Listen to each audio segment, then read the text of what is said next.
మరొకసారి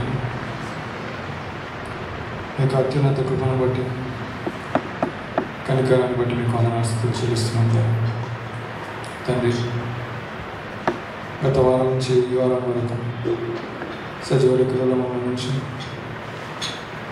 మిమ్మల్ని ఈ విధంగా కూడుకొని స్తుతించి ఆరాధించే భాగ్యాన్ని మాకు అన్ని అనుగ్రహించినందుకు మీకు వందనాలు చెల్లిస్తున్నాం తండ్రి. నడిపించిన మా ప్రతి ఒక్కరిని మీరు జ్ఞాపకం చేసుకోండి. రానున్న వారిని మీరు జ్ఞాపకం చేసుకుని మనం వెళ్ళిపోవచ్చు తండ్రి. ఉదయం నుంచి ఇప్పుడు ఈ యొక్క కీడు ఆటంకం మా మధ్య రాకుండా తండ్రి ప్రశాంతంగా స్తుతించి ఆరాధించి కొనియాడే సమయం అనుగ్రహించినందుకు మీకు వందనాలు చూపిస్తాం తండ్రి. ఈ తరుణంలో వాక్యాన్ని గురించి మాట్లాడుతున్న నాకు వింటున్న మీ పిల్లలందరికీ మన తండ్రి పరిశుద్ధాత్మ సహాయాన్ని తోడు మీరు వారికి అనుగ్రహించి వారిలో పనిచేయమని వేడుకోవచ్చు. వీటిలో మేము వాక్యాన్ని విడిచిపెట్టకుండా దాన్ని బలంగా పట్టుకొని తిరిగి ఇంటికి వెళ్ళి ఆలోచించి మనసును హృదయాలను మాకు అందరికీ అనుగ్రహించి మనం వేడుకోవచ్చు. ఈ కొద్ది మాటలు మా ప్రియ ప్రభువును రక్షకుడు ఆయన యేసుక్రీస్తు పేరిట అడిగి వేడుకొచ్చున్నాం తండ్రి. ఆమేన్. ముందుగా మన ప్రభువును రక్షకుడు ఆయన యేసుక్రీస్తు పేరిట కూడి వచ్చిన ప్రతి ఒక్కరికి కూడా శుభాభివందనాలండి.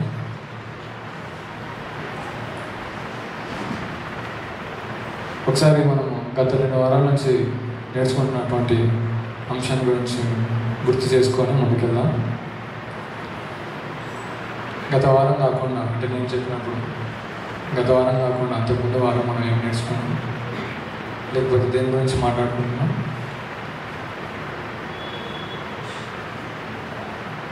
త్వరగా చెప్పాలి.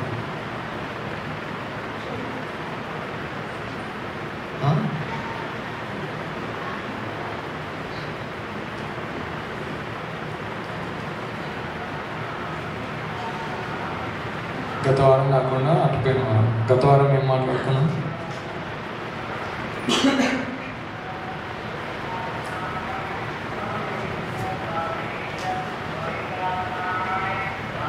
చూసుకుందాం ఒకసారి.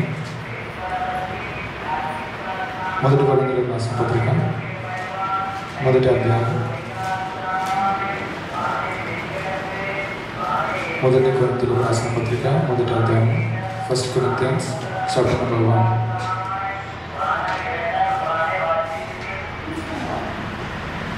ఎన్నో వచ్చిన?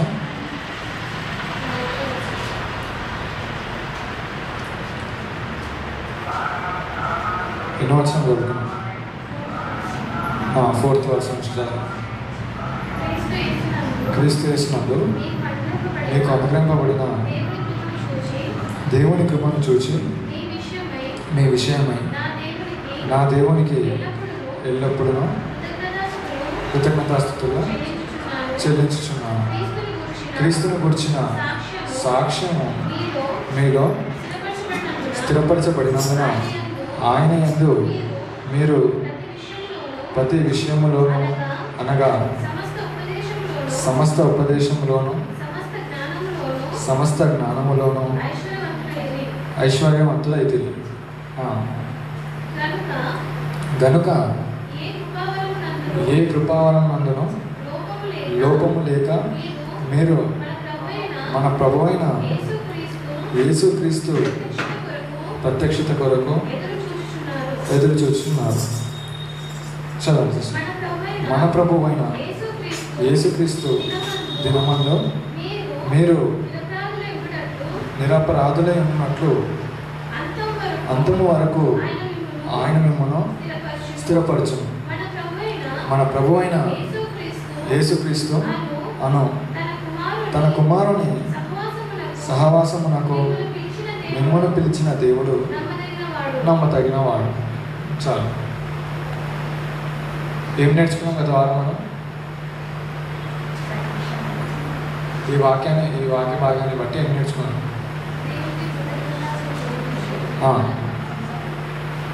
అది ప్రొజెక్టర్ సౌండ్ అనుకున్నాను. ప్రొజెక్టర్ పెట్టినాను.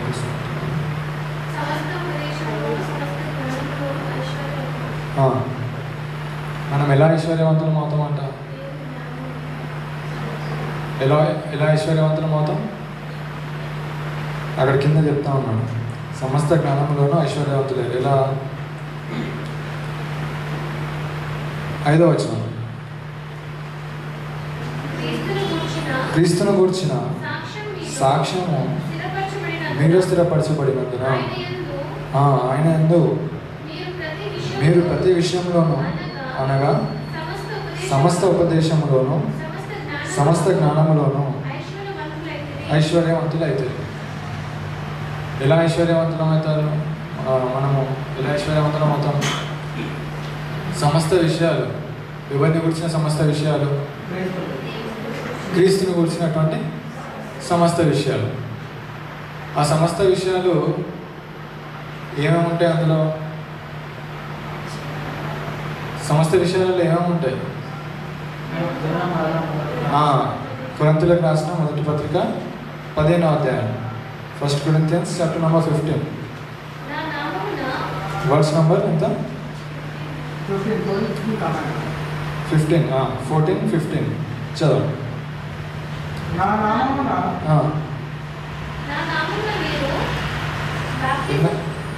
1 కొరింథీయులకు రాసిన పత్రిక 15వ అధ్యాయము 15వ అధ్యాయం 14వ వచనం నుంచి చదువు. Chapter number 15, verse number 14. మరియు క్రీస్తు లేపబడి ఉండని ఎడల మేము చేయు ప్రకటన వ్యర్థమే, మీ విశ్వాసము వ్యర్థమే. దేవుడు క్రీస్తును లేపెనని ఆయనను గూర్చి మేము సాక్ష్యము చెప్పి ఉన్నాము కదా. చాలు. మృతులు లేపబడని ఎడల దేవుడు ఆయనను లేపలేదు గనుక మేమును దేవుని విషయమై అబద్ధపు సాక్షులముగా అగుపడుచున్నాము. చాలు. ఇక్కడ సాక్ష్యాన్ని గురించి అంటే టెస్టిమనీ గురించి ఏం చెప్తా ఉన్నాడు? ఏంటా సాక్ష్యము? 15వ వచనం, క్రీస్తు లేపబడని ఉండని ఎడల దేవుడు క్రీస్తుని లేపబడి ఉండని ఎడల అది కాదు 15. దేవుడు క్రీస్తును లేపనని ఆయనను గూర్చి మేము సాక్ష్యం చెప్పి ఉన్నాము కదా. రైట్. మనం మాట్లాడుకున్నటువంటి అంశం ఏంటి? అంతకుముందు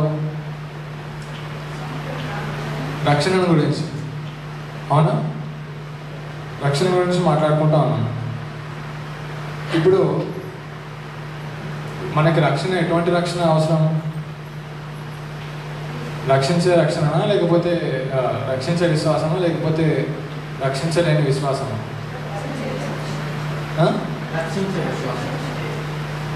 మనకున్నటువంటి పెద్ద ప్రాబ్లం ఏంటని మనం నేర్చుకున్నాం గత వారం. మనకున్నటువంటి పెద్ద ప్రాబ్లం ఏంటి? పాపం పెద్ద ప్రాబ్లం మనకున్నటువంటి. సో ప్రాబ్లం ఉంది, సొల్యూషన్ ఏంటి? మీరు చెప్పట్లే, గట్టిగా చెప్పాలి, విన్నవారు. పల్లి కాబట్టి ఎట్లా నవ్వుతా ఉన్నారో అట్లా నోట్ చేసి చెప్పండి. ఆనేనా? ఓకే. పీపీటీ ఉంటుంది, అది ఓపెన్ చేసుకోండి. పీపీటీ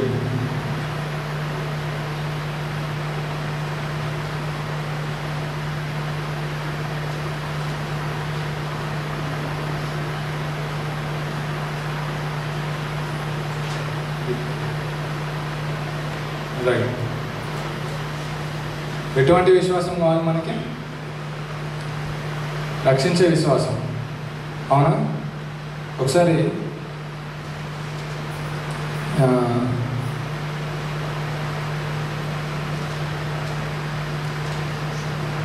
గలితీయులకు రాసిన పత్రిక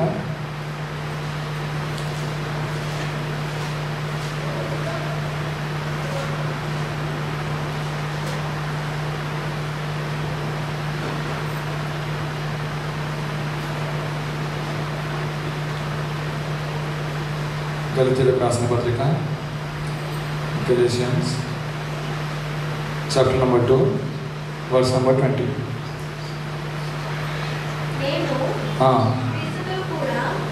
రెండవ అధ్యాయం 20వ వచనం. నేను క్రీస్తుతో కూడా సిలువ వేయబడి ఉన్నాను, ఇకను జీవించువాడను నేను కాను, క్రీస్తే నా యందు జీవించుచున్నాడు. నేనిప్పుడు శరీరమందు జీవించుచున్న జీవితము నన్ను ప్రేమించి నా కొరకు తను తాను అప్పగించుకొనిన దేవుని కుమారుని అందలి విశ్వాసం వలన జీవించుచున్నాను. సార్ సిస్టర్, ఇక్కడ మళ్ళీ ఇంకో విశ్వాసం కనబడతా ఉంది. ఏంటది? ఏ విశ్వాసం ఇది? మనము క్రైస్తవులు అయిన తర్వాత జీవించాలంటే ఏ విశ్వాసం కలిగి ఉన్నారు? చదవం, లాస్ట్ వచనం. నేనిప్పుడు శరీరమందు జీవించుచున్న జీవితము నన్ను ప్రేమించి నా కొరకు తన్ను తాను అప్పగించుకొనిన దేవుని కుమారుని అందలి. అంటే దేవుని కుమారుడు ఎవరు? యేసు ప్రభు. యేసు ప్రభుని ఏమని నమ్మాలి మనం? దేవుని కుమారుడు అని నమ్మాలి. రైట్. ఆ తర్వాత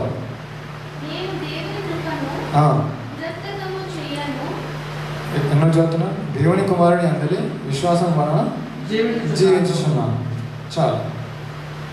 ఇది ఎటువంటి విశ్వాసం? ఎటువంటి ఫెయిత్ ఇది? ఎటువంటి ఫెయిత్ అంటే ఎటువంటి నమ్మకం, ఎటువంటి విశ్వాసం? ఇది వ్యర్థమైన విశ్వాసమా? వ్యర్థం కాని విశ్వాసమా? సరే, వ్యర్థం కానిది అయితే ఇప్పుడు అది ఎలా వ్యర్థం కానిది కూడా ఆలోచించాలి మరి, అవునా కాదా? నేను లాస్ట్ టైం ఒక ఉదాహరణ చెప్పినాను మీకు. ఏంటది? మీకు ఆరోగ్యం బాగాలేకపోతే మీరు ఎవరి దగ్గరికి వెళ్తారు? డాక్టర్ దగ్గర. ఏ డాక్టర్ దగ్గరికి వెళ్తారు? ఏ రోగం అంటే ఆ డాక్టర్ దగ్గరికి వెళ్తాను అంటున్నారు. రైట్. ఇప్పుడు ఆ డాక్టర్ ఆ రోగాన్ని స్వస్థపరుస్తాడని మీకు నమ్మకం ఏంటి? ఏం నమ్మకం? నమ్మకం ఏంటి? డాక్టర్ క్వాలిఫికేషనా?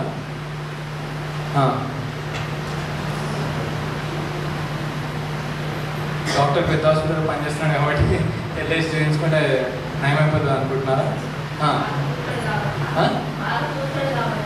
బాగా చూస్తాడని ఏ విశ్వాసం లేకపోతే ఏ నమ్మకంతో చెప్తా ఉన్నారు మీరు? అంతకుముందు ఎవరో చెప్పిన మాటను బట్టి. అంటే మీరు చూసే అవసరం లేదా? చూసే అవసరం లేదా? అది కూడా చూస్తాం అంటున్నారు. ఓకే. ఆ తర్వాత ఓకే, 100 మంది వస్తున్నా అంటే 8 మంది బాగుపడితే మంచి డాక్టరా? 8 మంది బాగుపడితే 100 మంది వెళ్తే 8 మంది బాగుపడ్డారు అనుకోండి. అనారోగ్యం పాలతో పడిన వాళ్ళు 8 మంది బాగుపడితే మీరు ఆ డాక్టర్ దగ్గరికి వెళ్తారా? వెళ్ళరు. ఎందుకు? 100% కావాలి. ఓకే. ఇప్పుడు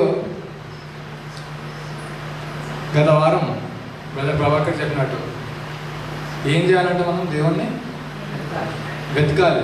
ఎలా వెతకాలి? దేవుని ఏ విధంగా వెతకాలి? నమ్మకంతో వెతకాలా? ఎక్కడ వెతుకుతారు? వెతికితే మరి వెతికే చోటే హృదయంలో వెతుకుతారు. హృదయంలో దేవుడు ఉంటాడా? మీ చిట్టి గుండెకాయలా దేవుడు ఉంటాడా? లేకపోతే చిన్న మెదడులో దేవుడు ఉంటాడా? అట్టిటే అయినా ఆపేసారు. చెప్పాలి తొందరగా. మీ చిట్టి గుండెకాయలో లేకపోతే చిట్టి మెదడులో దేవుడు ఉంటాడా? ఉంటాడని వాళ్ళు చెప్పలేదు. ఓకే, సరే. దేవుడు వెతికే చోటు ఏదంటే హృదయం అంటున్నారు, మందిరం అంటున్నారు. ఇదంతా బాగానే ఉంది. ఇప్పుడు నెక్స్ట్, మీకు దేవుడు అవసరమా? ఎందుకు అవసరం అని చెప్పండి. బ్రతకడానికి దేవుడు అవసరం. ఓకే, ఏంది చెప్పు గట్టిగా. అడిగింది ఇవ్వడానికి దేవుడు అవసరం. ఓకే, నెక్స్ట్ చెప్పాలి. వెనుకున్న వాళ్ళు బ్యాక్ బెంచర్ చెప్పాలి తొందరగా. సౌండ్ లేదు అక్కడ నుంచి. దేనికోసం అవసరం దేవుడు మనకి? రక్షణ కొరకు దేవుడు అవసరం. ఓకే, వీటిలలో మీరు ఇప్పుడు చెప్పిన దాంట్లో ఏది కరెక్ట్ ఆన్సర్ అనుకుంటున్నారు? రక్షణ కొరకు ఒక ఆన్సర్. ఎంతమంది దానికి ఒప్పుకుంటారు? ఎంతమంది అగ్రి అవుతారు దాంతో? అది ఎవరు లేరు, మనమే సిగ్గుపడకండి, చేతులెత్తండి. ఎంతమంది? మీరు తొందరగా చెప్తే తొందరగా ముగించేస్తాను. ఆల్రెడీ ఇక్కడనే 15 నిమిషాలు అయిపోయింది. రక్షణ కొరకని అంటున్నారు. ఇప్పుడు ఆ రక్షణను ఎవరు ఇస్తారు మరి? అని మళ్ళీ అదే, ఏ దేవుడు ఇస్తాడు? మీకు ఎలా తెలుస్తుంది?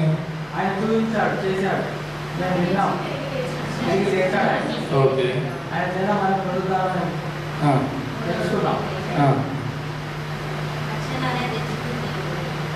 మరి మిగతా వాటి గురించి మీరు తెలుసుకోలేదా? అంటే మీరు కేవలం యేసు ప్రభు గురించి మాత్రమే విన్నారా? బుద్ధుని గురించి వినలేదా? కృష్ణుని గురించి వినలేదా? అల్లా గురించి వినలేదా? విన్నారా? ఎంత విన్నారు? యేసు ప్రభులోనే మాత్రమే విశ్వాసం ఉంచంతే విన్నారా? లేకపోతే ఏదో అక్కడక్కడ 2-3 మాటలు విన్నారా? ఓకే, కొద్దిగా ఎక్కువ విన్న వాళ్ళు ఉన్నారు. మీరు ఎంతమంది ఎక్కువ విన్న వాళ్ళు ఉన్నారో, తక్కువ విన్న వాళ్ళు ఉన్నారు చెప్పండి. లేకపోతే లేదండి మా అమ్మ నాన్న క్రైస్తవులు, అందుకే నేను కూడా క్రైస్తవుడేనని చెప్పినారు. ఎంతమంది నిజంగా నాకు ఈ ప్రాబ్లం ఉంది, ఈ ప్రాబ్లంకి ఒక సొల్యూషన్ కావాలి, అందుకోసం నేను యేసు ప్రభువుని నమ్ముతున్నానని విశ్వసించే వాళ్ళు ఎంతమంది ఉన్నారు చెప్పండి. అలా అడిగితే చెప్పారంట. మరి ఎలా అడిగితే చెప్తారు? కొడితే చెప్తారా? మీకు నేను అదే అడుగుతున్నాను. మీకు నమ్మకం కలగడం అంటే మీకు రక్షణ దేనికోసం అవసరమో? నిత్య జీవం కోసం అంటున్నారు. అసలు రక్షణ అవసరమా? అవసరం అంటున్నారు. రక్షణ ఎవరు ఇస్తారంటే ఏమంటున్నారు? దేవుడు ఇస్తాను అంటున్నారు. దేవుడు ఎందుకని అడిగితే ఏమంటున్నారు? రక్షణ ఇస్తానని అంటున్నారు. రైట్. ఇప్పుడు మీకు దేవుడు ఎందుకో తెలుసు. ఎందుకు? రక్షణ కొరకు అని అంటున్నారు. రైట్. రక్షించేవాడు కేవలం దేవుడు మాత్రమే అని మీరు దేవుడు అవసరమని నమ్ముతున్నారు. ఓకే, ఇప్పుడు దేవుడు అనబడే వాళ్ళలో ఎంతమందిని మనం చూస్తూ ఉన్నాం, అవునా కదా? ఇప్పుడు మీరు కేవలం దేవుడు ఉన్నాడని మాత్రమే నమ్మితే మీకు రక్షణ కలుగుతుందా? మరి ఏమన్నా నమ్మాలి? ఓకే, నిజమైన దేవుడిని తెలుసుకున్నారు. నిజమైన దేవుడిని తెలుసుకున్న తర్వాత ఆ నిజమైన దేవుడిని నమ్మితే అయిపోయిందా? అక్కడికి అయిపోయిందా? మరేం చేయాలి? మనకి రక్షణ అనేది ఎప్పుడు వస్తుందా అని అడుగుతున్నాను నేను. వాక్యం ద్వారా విన్నప్పుడు. ఓకే, ఇప్పుడు నేను వీళ్ళు రక్షింపబడలేదు. ఇప్పుడు ఇంకా బాప్తిజం తీసుకోలేదు. రక్షింపబడలేదు అని అంటే బాప్తిజం తీసుకుంటేనే కాదు, వాళ్ళు రక్షణ పొందిన తర్వాతనే బాప్తిజం తీసుకుంటారు. ఇప్పుడు వాళ్ళు రక్షణ పొందారు అనుకున్నాం. వాళ్ళు రక్షింపబడినట్ట? మీకు అర్థమవుతుందా నేను చెప్పేది? మనమంతా కూడా యేసు ప్రభు నిజమైన దేవుడు అని తెలుసుకొని ఆయనలో మాత్రమే పాపక్షమాపణ ఉందని తెలుసుకున్న తర్వాత మనం ఏం చేసాము? బాప్తిజం పొందుకున్నాము. ఇప్పుడు వీళ్ళు బాప్తిజం పొందుకోలేదు ఇంకా. ఇప్పుడు వీళ్ళు కేవలం వాక్యం మాత్రమే వింటున్నారు. వినటం వలన మనకి రక్షణ కలుగుతుందా? విశ్వాసం కలుగుతుంది. విశ్వాసం ద్వారా రక్షణ ఏమైనా వస్తుందా? విశ్వాసం ద్వారా మీకు రక్షణ వస్తుందా? ఎప్పుడు వస్తుంది రక్షణ మనకి? ఆ విశ్వాసాన్ని బట్టి మనం ఏం చేయాలి? కాదు. అందుకే మీకు ఒక దగ్గర నేను ఆపం చేసిన ఉంటాను. యాకోబు రాసిన పత్రిక, జేమ్స్ చాప్టర్ నెంబర్ 4, 4వ అధ్యాయము. యాకోబు రాసిన పత్రిక 4వ అధ్యాయము 2వ వచనం. మీరు ఆశిస్తున్నారు కానీ మీకు దొరకలేదు, నరహత్య చేయుదురు. ఒక్క నిమిషం, అది కాదు.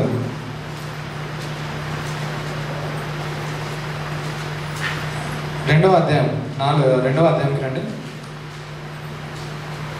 చాప్టర్ నెంబర్ 2 వర్స్ నెంబర్ 14 నుంచి చదువుదాం. 14వ వచనం. నా సహోదరులారా, క్రియలు లేనప్పుడు ఎవడైనాను తనకు విశ్వాసం కలదని చెప్పిన ఎడల ఏమి ప్రయోజనము?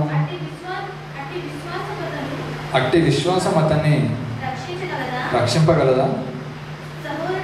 చాలు. ఇప్పుడు విశ్వాసం ఉంది ఏమని? దేవుడు ఉన్నాడు అని చెప్పేసి. ఓకే, దాన్ని కూడా చదువుకుందాం ఒకసారి. ఇక్కడ ఇప్పుడు 4వ అధ్యాయానికి రండి.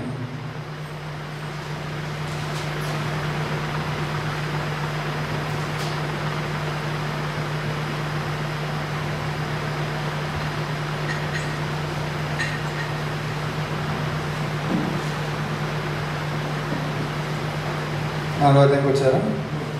ఇప్పుడు 7వ వచనం 8వ వచనం నుంచి చదవండి. దేవుని వద్దకు రండి, అప్పుడు ఆయన మీ వద్దకు వచ్చును. ఓకే. పాపులారా, మీ చేతులను శుభ్రం చేసుకునుడి, మీ మనస్కులారా మీ హృదయాన్ని పరిశుభ్రపరచుకునుడి. వ్యాకులపడుడి, దుఃఖపడుడి, ఏడుగుడి, మీ నవ్వు దుఃఖమునకును మీ ఆనందము చింతకును మార్చుకోండి. ప్రభు దృష్టికి మిమ్మల్ని మీరు తగ్గించుకోండి, అప్పుడు ఆయన మిమ్మల్ని హెచ్చించును. చాలు. ఏమంటున్నాడు ఇక్కడ? ఫస్ట్ ఇక్కడ మాట్లాడితే ఏమంటున్నాడు? క్రియలు లేని విశ్వాసం మృతం అని చెప్తా ఉన్నాడు. అంటే అటువంటి విశ్వాసం మిమ్మల్ని రక్షించలేదు. కాబట్టి ఇప్పుడు రక్షణకి ముందేమొస్తుంది? విశ్వాసం. దేని వలన వస్తుంది? వినడం వలన. ఇది చూసుకున్నాం ఆల్రెడీ. ఇప్పుడు విశ్వాసం వచ్చిన తర్వాత మనం ఏం చేయాలి? ఏ క్రియలు అవి? ఏ క్రియలు? ఇప్పుడు ఇందాక చూపించినాను 4వ అధ్యాయము 8వ వచనం. ఏం చేయాలంట? దేవుని యొద్దకు రావాలి, అప్పుడు ఆయన మన యొద్దకు వచ్చును. పాపులారా, మీ చేతులు శుభ్రం చేసుకునండి, మీ మనస్కులారా మీ హృదయాలను పరిశుద్ధపరచుకోండి. ఏం చేయాలి?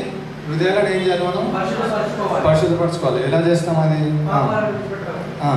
వ్యాకులపడుడి, దుఃఖపడుడి, ఏడుడి, మీ నవ్వు దుఃఖమునకును మీ ఆనందము చింతకును మార్చుకోండి. ప్రభు దృష్టికి మిమ్మల్ని తగ్గించుకోండి, అప్పుడు ఆయన మిమ్మల్ని హెచ్చించును. రైట్. ఏమంటున్నాడు అక్కడ? మనల్ని మనం పరిశుద్ధపరచుకోవాలని అంటే చేసేది ఎవరు? దేవుడు మాత్రమే. అవునా కదా? మనం ఒకవేళ రక్షించబడాలని అనుకుంటున్నాం కానీ రక్షించేది ఎవరు? దేవుడు. మనం రక్షణ అవసరం లేదని అనుకున్నాం అనుకోండి, అప్పుడు దేవుడు వస్తాడు. ఎందుకు? ఇది కూడా క్లియర్గా చెప్పాం మనం. ఏంటి? మనిషికి ఏమున్నాయి? 2 ఆప్షన్లు ఉన్నాయి. ఒకటి, నువ్వు దేవుని నమ్మొచ్చు. 2, నమ్మకుండా ఉండవచ్చు.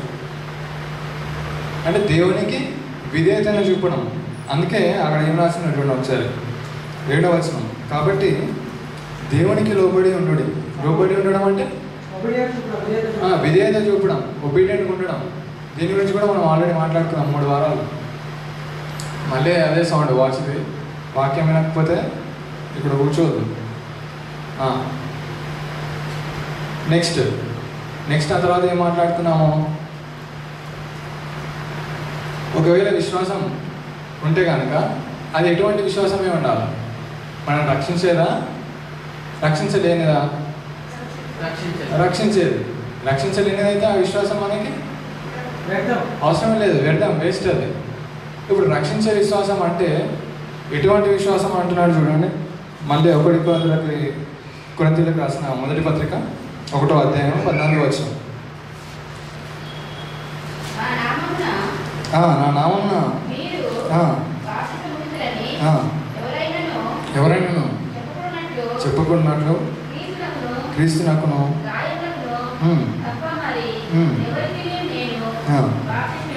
బాప్తిస్మం ఇవ్వలేదు. అందుకై దేవునికి కృతజ్ఞతాస్తుతులు చెల్లించుచున్నాను. స్టెఫెను ఇంటి వారికి బాప్తిస్మం ఇచ్చి తిని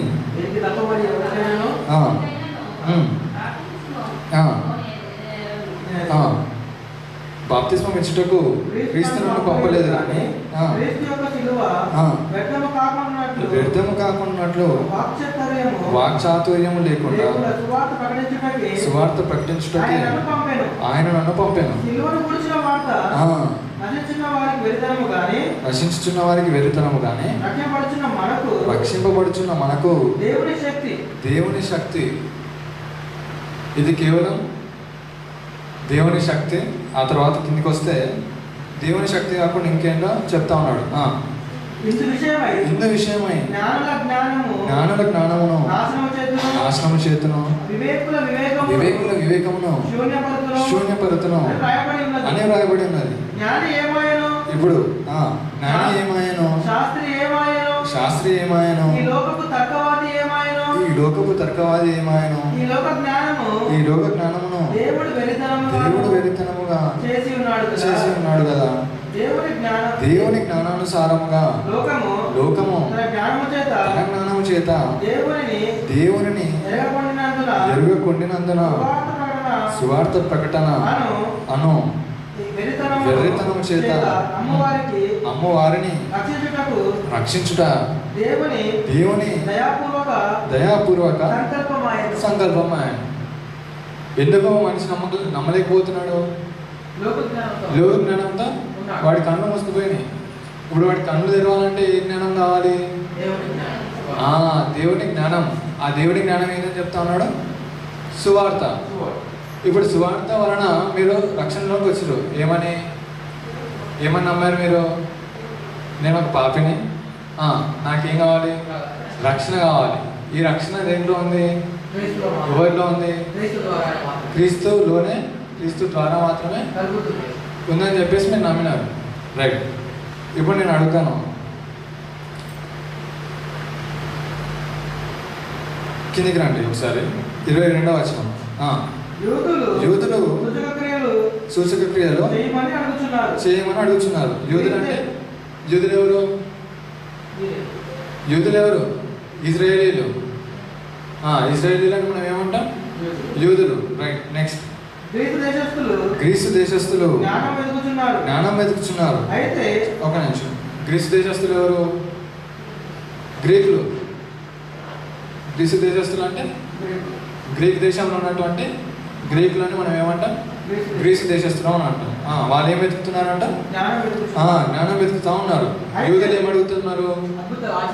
అద్భుతాలు, ఆశ్చర్యక్రియలు, సూచక క్రియలు చేయమంటున్నారు.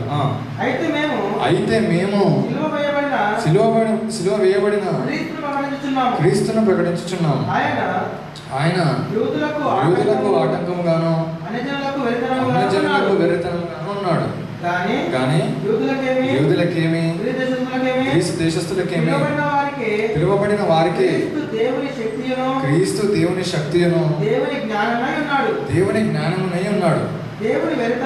దేవుని వెరితనము మనుషుల జ్ఞానము కంటే జ్ఞానము కలది. చాలు. అది కూడా చదువు. దేవుని బలహీనత మనుషుల బలము కంటే బలమైనది. ఈ మాట ఎందుకు చెప్తున్నాడు అనంటే, దేవుడు మామూలుగా రక్షించలేడా? యేసుప్రభుని శిలువపై నలగొట్ట వేసిన తర్వాతనే మనకి రక్షణ ఇవ్వాలా అని అనుకుంటాం మనం. అది దేవునికి బలహీనమైనటువంటి కార్యమే అది ఒక విధంగా. ఎందుకు? తన కుమారుని ఆయన ఏం చేస్తూ ఉన్నాడు? ఏం చేస్తున్నాడు? మరణానికి అప్పగిస్తూ ఉన్నాడు. మీ కుమారుని లేకపోతే మీరు మీ ఇంట్లో ఎవరినైనా మరణానికి అప్పగిస్తారా? మీరు అప్పగించరు. ఒకవేళ అయినా కానీ ఎలా ఉంటుందా బాధ? వర్ణించలేనిదే ఉంటుంది. అవునా కదా? రైట్. ఇప్పుడు అది దేవునికి బలహీనమైనటువంటిది అయినా కానీ దేవుడు దాన్ని బలహీనంగా చూడట్లేదు. దేవుడికి అది బలహీనమైనటువంటిది అయినా కానీ దాన్ని దేవుడు బలహీనంగా చూడట్లేదు. అందుకే అది మనకి బలహీనం. ఏంటి? నొప్పి కానీ ఏమంటారు బాధ కానీ. దేవునికి అది బాధనా నొప్ప కాదు. రైట్. అందుకే ఏమంటున్నాడు? దేవుని బలహీనత మనుషుల బలము కంటే బలమైనది. ఆ తర్వాత పైన ఏమన్నాడు? దేవుని వెరితనం. దేవుని వెరితనం అంటే వెరితనం అంటే ఏమంటారు? పిచ్చి. వెర్రి అంటే పిచ్చి.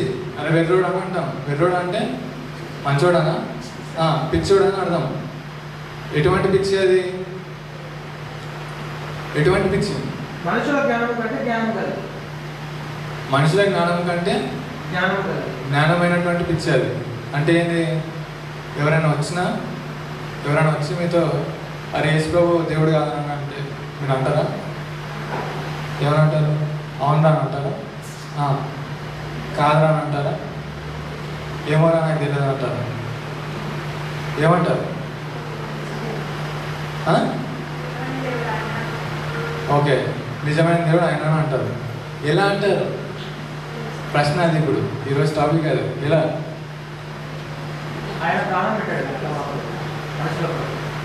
ఓకే, గత వారం ఒక దగ్గర ఆపినాం. ఏంటి అంటే దేవుని దగ్గరికి మనం రావాలంటే ఏం చేయాలి?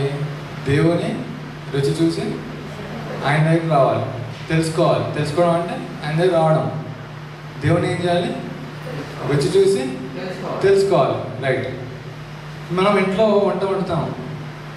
అట్లాగే అమ్మ చేసిన వంటకి బయట ఫ్రెండ్స్ది డబ్బా తిన్నప్పుడు కానీ లేకపోతే ఇంకెవరికైనా చేతి వంట తిన్నప్పుడు మనకు చిన్న డిఫరెన్స్ కనబడుతుంది. ఏంటది? టేస్ట్. టేస్ట్ తెలుగులో ఏమంటాం? రుచి. రైట్. కూర ఏంటి? బెండకాయ కూర. కానీ టేస్ట్ ఏంది? డిఫరెంట్గా ఉంది. కూర ఏంటి? బెండకాయ కూరనో వంకాయ కూరనో ఏదో ఒకటి. కానీ రుచి డిఫరెంట్గా ఉంది. ఎందుకు డిఫరెంట్గా ఉంది? డిఫరెంట్ ఫ్లేవర్ ఎందుకు ఉంది దాంట్లో? ఆ డిఫరెంట్ ఇంగ్రీడియంట్స్ వాడడం వల్ల అంటున్నారు. రైట్. అంటే వంట చేయడానికి కావాల్సిన పదార్థాలు ఏవైతే ఉన్నాయో అవి కొన్ని అదనంగా వాడడం వచ్చేవో లేకపోతే కొన్ని నిష్క్రమించవచ్చు. ఇప్పుడు రుచి ఎలా వచ్చింది కూరకి? పదార్థాలు, కావాల్సినటువంటి పదార్థాలు మనం సరిగా వేయడం వలనో లేకపోతే దాన్ని అదనంగానో నిష్క్రమించడం వలన దానికి ఒక రుచి ఏర్పడింది. అది మంచి రుచో చెడు రుచో పక్కన పెడితే దానికి ఏం ఏర్పడింది? ఒక రుచి వచ్చింది. రైట్. ఇప్పుడు మనం మంచి రుచిని ఆస్వాదించడానికి ప్రయత్నిస్తామా లేకపోతే చెడ్డ రుచిని ఆస్వాదించడానికి ప్రయత్నిస్తామా? తినేది దేని కొరకు? పొట్ట నిండి ఇంకా పొట్ట నిండాలి, నోరుకి బాగుండాలి, రెండు ఉండాలి. రైట్. అట్లాగే ఇప్పుడు ఇంతకుముందు ఒక క్వశ్చన్ అడిగినప్పుడు మీరు డాక్టర్ దగ్గరికి వెళ్ళినప్పుడు ఏం చేస్తా ఉన్నారు? అతను 100 మందిలో 8 మందిని మాత్రమే బాగు చేస్తాడు అని అంటే మీరు ఆయన దగ్గరికి వెళ్తారు అని అంటే లేదు 100కి 100% ఆయన బాగు చేస్తాడు అంటేనే వెళ్తామండి. అట్లాగే మీరు కూరగాయల మార్కెట్కి కాకుండా పండ్ల మార్కెట్కి వెళ్ళారనుకోండి, పండ్లు కొనుక్కుంటారు. కొనుక్కునేటప్పుడు మీరు ఏం చూస్తారు? దాంట్లో క్వాలిటీ. ఓకే, మంచిగా చూస్తాను అంటున్నారు. మంచిగా ఎలా చూస్తారు?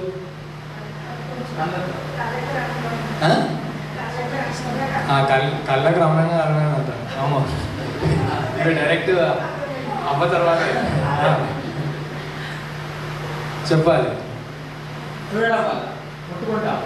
ముట్టుకుంటారు. ఓకే, ముట్టుకుంటే మెత్తగా ఉందో గట్టిగా ఉందో దాన్ని బట్టి మనకి ఏం తెలుస్తుంది?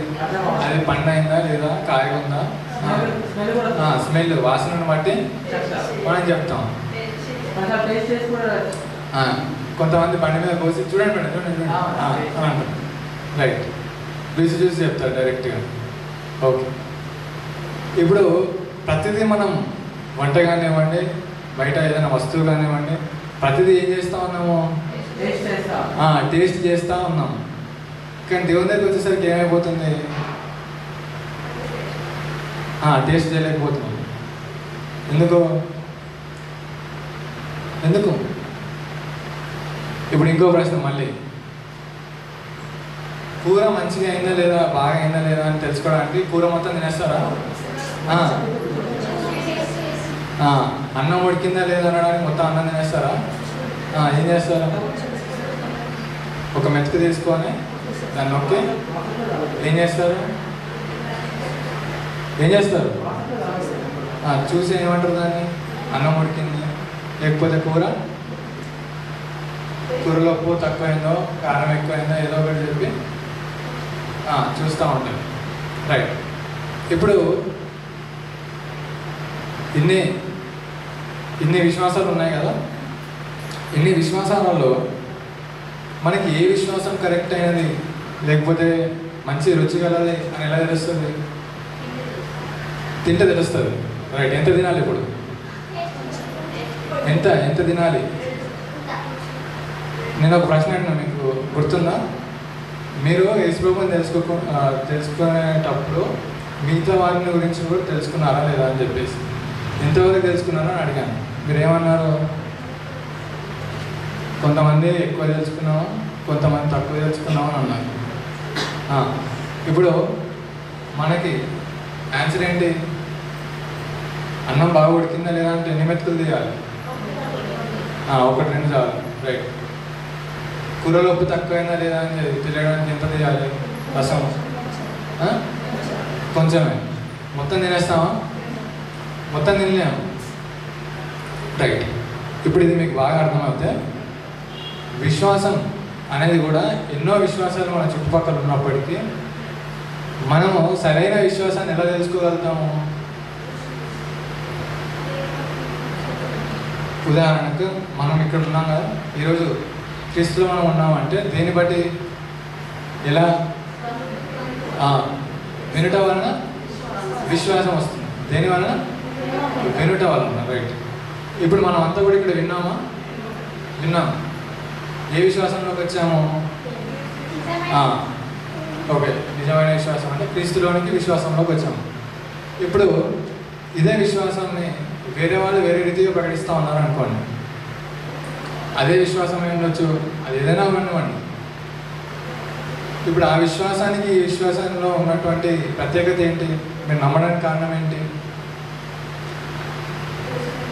మీకు 2 కూరలు తెచ్చి ఇక్కడ పెట్టాను అనుకోండి, లేకపోతే పండ్లే అనుకోండి. ఈ కాయను మీరు ఎందుకు ఎంచుకున్నారు అంటే మీరు ఏం చెప్తారు? ఈ పండును మీరు ఎందుకు ఎంచుకున్నారు అంటే ఏం చెప్తారు? అది ఎలా బాగుందని అంటున్నారు? ఇందాక చెప్పినప్పుడు దాన్ని డైరెక్ట్గా టేస్ట్ అనేది చేయడం కానివ్వండి, లేకపోతే దాన్ని స్పృశించి అంటే పట్టుకొని చూడడం కానివ్వండి, లేకపోతే దాన్ని వాసన చూడడం ద్వారా కానివ్వండి. సో ఇప్పుడు ఒక కాయ మంచిగా ఉంది లేకపోతే ఒక పండు మంచిగా ఉందంటే మీరు ఎన్ని రకాలు చూస్తూ ఉన్నారు? ఏమేమి పరిగణలోకి తీసుకుంటూ ఉన్నారు? వీటిని కన్సిడర్ చేస్తూ ఉన్నారు? Smell, taste, touch. అవునా కాదు? ఖచ్చితంగా ఈ 3 అయితే చూస్తున్నారు కదా. రైట్. ఇప్పుడు ఒక విశ్వాసంలో కూడా మీరు ఈ విశ్వాసం సరైన విశ్వాసము లేకపోతే ఈ విశ్వాసంలో నాకు రక్షణ ఉన్నది, సరైన విశ్వాసం అంటే ఇక్కడ ఏంటిది? మనం దేనికోసం తాపత్రయపడతా ఉన్నాము లేకపోతే దేనికోసం వెతుకుతూ ఉన్నాము? రక్షించే విశ్వాసం కోసం. అవునా? రక్షించే విశ్వాసం. ఇప్పుడు రక్షించే విశ్వాసానికి కొన్ని క్వాలిటీస్ ఉంటాయి. క్వాలిటీస్ అంటే క్వాలిటీ అంటే ఏమంటాము తెలుగు? గుణగణాలు అని అంటాం. క్వాలిటీస్ని మనం ఏమంటాం? గుణగణాలు. కొన్ని గుణగణాలు ఉంటాయి. ఈ గుణగణాలు చెప్పండి. కొన్ని మనలో ఉన్న విశ్వాసంలో కొన్ని గుణగణాలని చెప్పండి.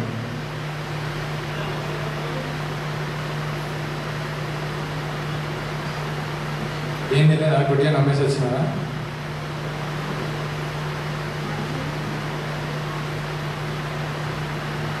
ఎలా వచ్చారు మీరు ఈ విశ్వాసంలోనికి?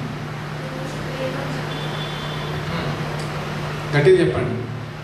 మీ సమాధానం రాంగ్ అయినా పర్లేదు, గట్టిగా చెప్పండి.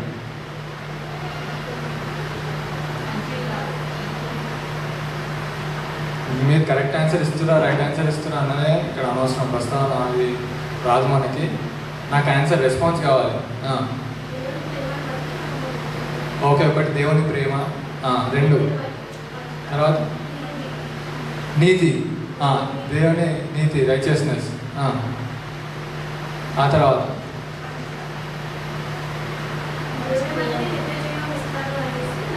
ఓకే నిత్య జీవం అంటే ఇమ్మోర్టాలిటీ లేకపోతే ఎటర్నల్ లైఫ్. నెక్స్ట్ 3 కొంచెం పక్కన పెడదాం. మన రక్షణకు సంబంధం లేదు. దేవుడు ఒక్కడే కానివ్వండి లేకపోతే 10 మంది కానివ్వండి, రక్షణ అనేది మనకి ఏ విధంగా వస్తుంది అనే దాన్ని బట్టి అది వేరే డిస్కషన్ అవుతుంది మళ్ళీ.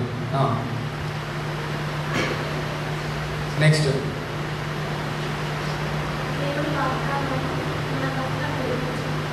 దేవుని వాగ్దానం మన పట్ల నెరవేర్చబడాలి. నెరవేర్చబడిందా? ఏంటో వాగ్దానం?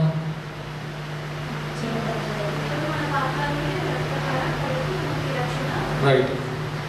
ఒకసారి వాక్యంలోకి వెళ్ళి ఒకసారి చూసుకుందాం విశ్వాసం అంటే ఏంటనేది. ఎబ్రిలకు రాసిన పత్రిక 11వ అధ్యాయం, హీబ్రూస్ చాప్టర్ నెంబర్ 11 మొదటి నుంచి చదువు. Verse number 1. విశ్వాసం అన్నది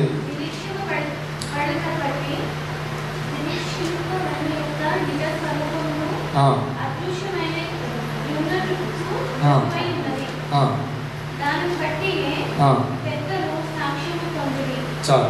ఇప్పుడు నేను చదువుతాను మళ్ళీ చూడండి. డెఫినేషన్ ఆఫ్ ఫెయిత్ ఇంగ్లీష్లో మనకి, ఇంగ్లీష్లో బాగుంటుంది, తెలుగులో కూడా నేను చదివి వినిపిస్తాను చూడండి. విశ్వాసం అన్నది నిరీక్షింపబడు వాటి యొక్క నిజ స్వరూపమును అదృశ్యమైనవి విన్నవనుటకును రుజువునై ఉన్నది. ఏం కావాలి? ఒక విశ్వాసాన్ని మనం నమ్మాలంటే ఏం కావాలి? రుజువు కావాలి. అంటే ప్రూఫ్ లేకపోతే ఎవిడెన్స్ అని అంటాను. రైట్.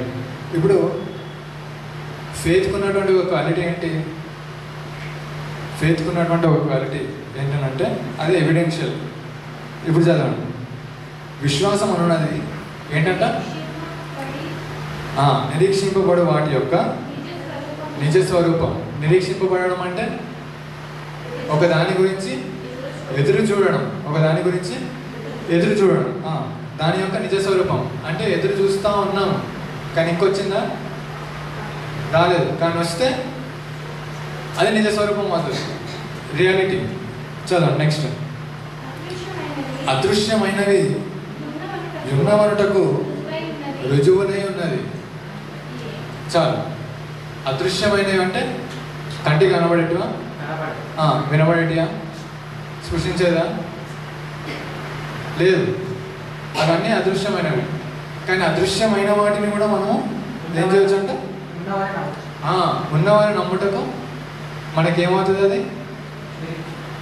రుజువై ఉంటుంది. ఏమవుతుంది? అది రుజువునై ఉన్నది. ఫెయిత్ అంటే ఏంది? ఇప్పుడు విశ్వాసం అంటే ఫెయిత్ అంటే అదే కనబడినదే. మొత్తం టెక్నికల్ వర్డ్స్ వద్దు, చాలా డిస్కషన్స్ అయిపోతాయి మళ్ళీ. విశ్వాసం అన్నది నిరీక్షింపబడు వాటి యొక్క, అంటే ఒక దాని గురించి ఎదురు చూస్తూ ఉన్నాం, అది ఇంకా రావట్లేదు కానీ వస్తే ఏమవుతుంది? అది నిజ స్వరూపం అవుతుంది, రియాలిటీ. ఆ తర్వాత అదృశ్యమైనవి ఉన్నవనుటకు, అంటే కొన్ని చూసాము మనం కానీ కొన్ని చూడలేము, కొన్ని చూసాము కానీ కొన్ని చూడలేదు. ఏవి చూసాము? యేసుప్రభు లేచడం చూసామా? అంటే మనం చూడలేదు. మనుషులను చూసామా? చూసారు. కానీ మనం చూసామా? చూడలేదు. అర్థమవుతుందా? రైట్. అయినా వాటిని కూడా అది ఏం చేస్తూ ఉందంట? ఎవిడెన్స్గా మారుస్తూ ఉంది. ఏం చేస్తూ ఉంది? ఎవిడెన్స్ లేకపోతే ప్రూఫ్గా మారుస్తూ ఉంది. రైట్. విశ్వాసం అన్నది నిరీక్షింపబడు వాటి యొక్క నిజ స్వరూపమును అదృశ్యమైనవి ఉన్నవనుటకు రుజువునై ఉన్నది. ఒకసారి ఇంగ్లీష్ బైబిల్ ఉన్నవారు ఇంగ్లీష్లో చదవండి.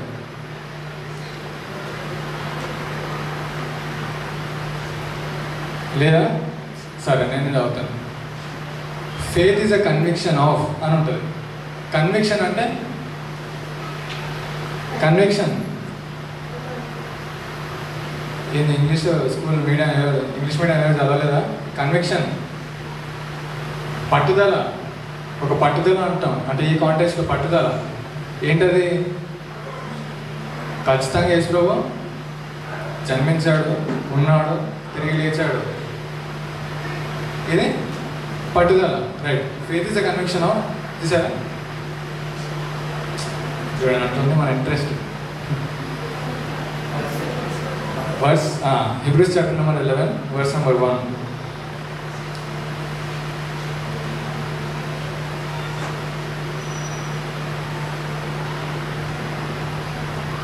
నేను చదువుతాను చూడండి. Faith is the assurance of things hope for, the conviction of things not seen. ఏంటది? దేని కొరకైతే మనం ఎదురు చూస్తూ ఉన్నామో దానిని గురించినటువంటి అష్యూరెన్స్. అష్యూరెన్స్ అంటే ఖచ్చితంగా జరుగుతుంది అన్నటువంటి నమ్మకం. ఆ తర్వాత conviction of things not seen.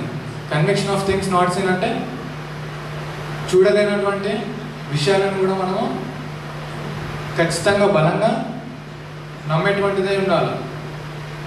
అర్థమవుతుందా? ఇప్పుడు ఫెయిత్ అనేది దానికి రెండు విషయాలు కలిపితే అది ఫెయిత్ అవుతుంది. ఏంటి? ఒకటి చూసి నమ్మేది, మరొకటి చూడక నమ్మేది. ఇవి రెండింటిని మనం ఏమంటాం? విశ్వాసం అని అంటాం. అంటే ఒక దాన్ని మనం చూడలేదు కానీ దాని గురించి ఎదురు చూస్తూ ఉన్నాం కానీ అది వచ్చింది. ఇప్పుడు యేసు ప్రభు గారు కూడా మనం చూడలేదు, వచ్చాడా? రైట్. మనం చూడలేదు కానీ ఆయన వచ్చాడు. ఎప్పుడు వచ్చాడు? చరిత్రలో మధ్యలో వచ్చాడు. అటు 2000 సంవత్సరాలు 2000 ముందు, ఇది అటు 6000 అనుకుందాం, మధ్యలో వచ్చాడు. ఇప్పుడు దానికంటే ముందు ఎన్నో విశ్వాసాలు ఉన్నాయా? ఉన్నాయా లేవా? ఉన్నాయి. ఉదాహరణకు అబ్రహాం గారినే తీసుకోండి. అబ్రహాం గారు ఎవరు? అన్యుడు, విగ్రహాలను చేసేవాడు. అవునా? రైట్. అంటే మనకేమర్థమవుతా ఉంది? అప్పట్లోనే ఒక విశ్వాసం అనేది ఉంది. అంటే మనుషులందరూ మొదటి నుంచి దేవుడు ఉన్నాడని నమ్ముతా ఉన్నారు, దేవుడు ఉన్నాడని నమ్ముతా ఉన్నారు. రైట్. ఆ తర్వాత కూడా విశ్వాసాలు వచ్చాయా? యేసు ప్రభు పుట్టిన తర్వాత కూడా విశ్వాసాలు వచ్చాయా? వచ్చాయి. రైట్. నెక్స్ట్ రైట్ చేద్దాం.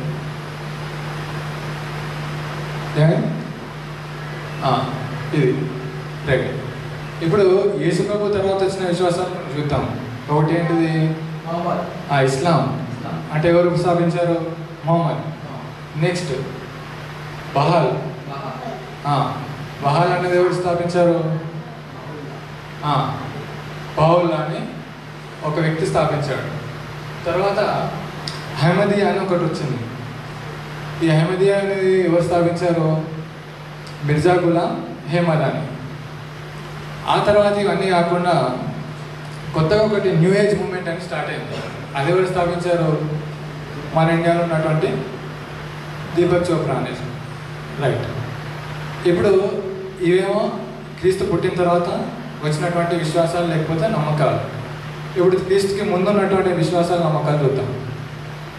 Next slide. ఇంకోటి దీంట్లో దీన్ని వెళ్ళిపోతాము. Next slide. రైట్. దానికంటే ముందు ఏముంది? మనం భారతదేశంలో బాగా మాట్లాడుకునేటువంటిది ఏంటిది? హిందూయిజం. అవునా? సనాతన ధర్మం అని అంటారు వాళ్ళు. అంటే అన్ని ధర్మాల కన్నా ముందు ఉన్నటువంటిది అని చెప్పేసి, అందుకే హిందూయిజం ఫస్ట్. దానికి ఇంద్రుడు అని అనుకున్నాం. తర్వాత ఎటిస్ అనేసి ఒక దేవుడిని వాళ్ళు విశ్వసించేవారు. ఎవరు? గ్రీకులు కానీ పర్షియన్స్ కానీ.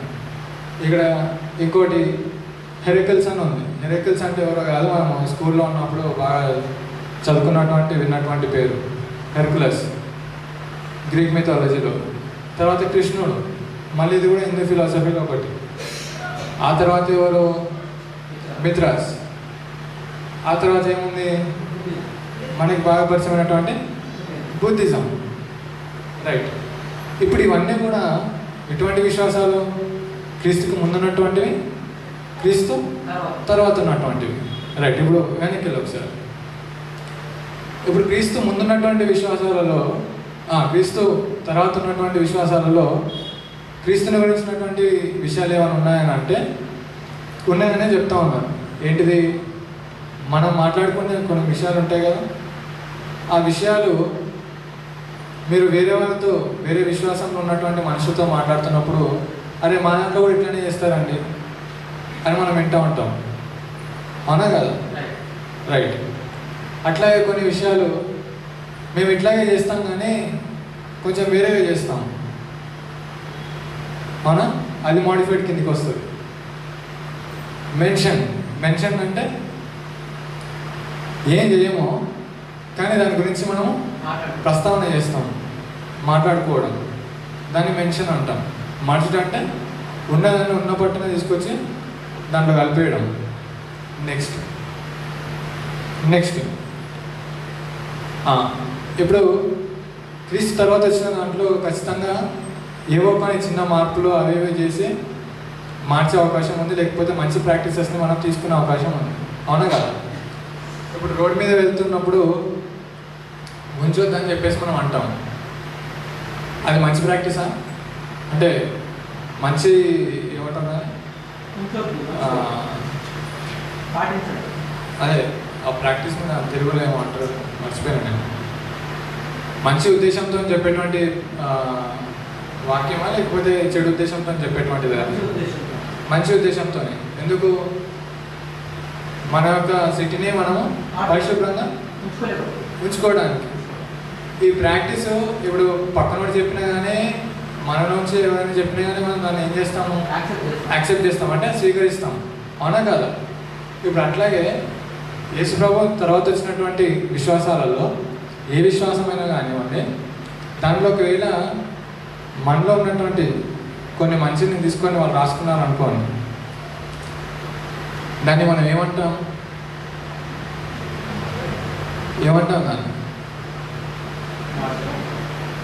దాన్ని మాడిఫైడ్ అన్నాం. మెన్షన్ లేకపోతే మర్జ్డ్ అంటాం. అంటే దాని గురించినటువంటి ప్రస్తావన చేయడం కానీ, లేకపోతే దాన్ని వాళ్ళు విలీనం చేసుకోవడం, దాన్ని మనం ఏమంటాం? Mentioned or merged. ఇప్పుడు అట్లాంటివి మనకు కనపడతాయి, ఎన్నో కనపడతాయి. ఆ తర్వాత ఇప్పుడు యేసుప్రభు లేడు, ఇంకా రాలేదు భూమిపైనకి. దానికంటే ముందు మరి అటువంటి బిలీఫ్ సిస్టమ్స్ ఏమైనా కనబడతా ఉన్నాయా? అంటే యేసుప్రభువులు ఉన్నటువంటి తర్వాత వేరే దాంట్లో పర్టికులర్గా హిందూయిజం కానివ్వండి, లేకపోతే గ్రీక్ మిథాలజీ కానివ్వండి, ఏమైనా ఉన్నాయా అట్లా? లేవా? లేవు. ఓకే. అంటే మీరు అంతంత మాత్రమే చదువుకున్నారు. రైట్. ఇప్పుడు ఒక ఉదాహరణ చెప్తాను నేను, సరిగా వినండి. కృష్ణుడు తెలుసా? తెలుసు.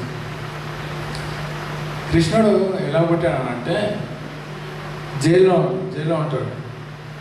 జైల్లో ఉన్నప్పుడు వాళ్ళ తల్లిదండ్రులు జైల్లో ఉన్నప్పుడు పుడతాడు.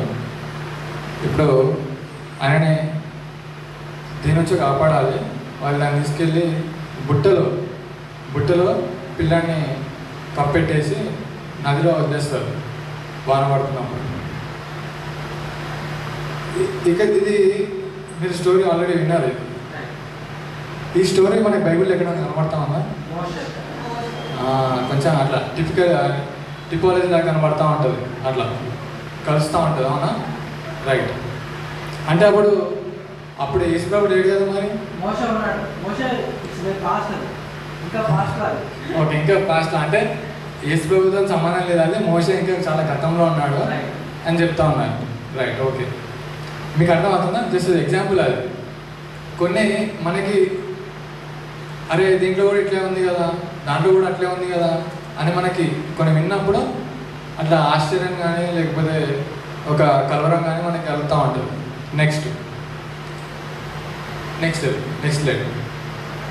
ఇప్పుడు ఈ ఏమని రాసినాయి అన్నీ కూడా, అన్నిట్లో మ్యాక్సిమం అన్నీ కూడా కొన్ని విషయాలు విలీనం చేసుకున్నారు, కొన్ని విషయాలని వాళ్ళు స్వీకరించారు, కొన్ని విషయాలని వాళ్ళు మార్పులు చేర్పులు చేసుకొని వాళ్ళ పద్ధతిలో ఆచరించడానికి వాళ్ళు పూనుకున్నారు. నెక్స్ట్